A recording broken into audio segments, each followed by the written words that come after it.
voix. Une Oui. explication de vote, Monsieur le Président. Allez-y. Tout d'abord, Madame Bussière, vous vous êtes émue que lors de cette inauguration sportive, il n'y avait pas de femmes, notamment parmi les élus. Mais où étiez-vous? Il faut venir aux inaugurations et puis là, peut-être que vous verrez des femmes et donc... Nous n'étions pas invités. Nous n'étions pas invités.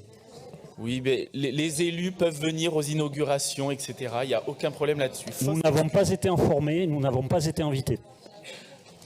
Concernant les violences sexistes et sexuelles dans le sport, on le voit depuis ces dernières années, la parole se libère et c'est une bonne chose, y compris au niveau de l'homophobie dans les clubs sportifs et notamment par la voix de grands sportifs ces dernières années qui ont fait leur coming out. Et tout cela aussi sert dans la pratique sportive aux sportifs à pouvoir être mieux acceptés et donc à lutter contre ces violences-là, contre les violences sexistes et sexuelles et l'homophobie. Et vous trouverez toujours notre groupe aux côtés des politiques qui engagent à la libération de la parole et à lutter contre ces discriminations. Monsieur Soula n'est pas d'accord avec vous, je pense. Ouais.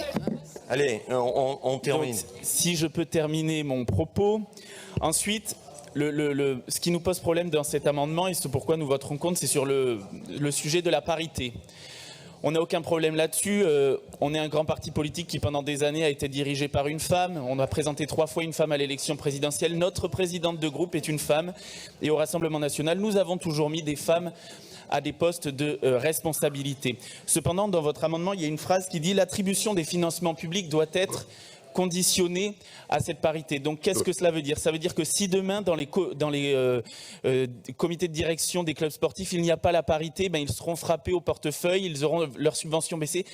Alors, monsieur le vice-président, vous allez peut-être me rassurer, vous dites non, mais vu comment cet amendement est rédigé, ça laisse un flou et ça laisse cette possibilité-là. C'est pourquoi nous voterons contre cet amendement.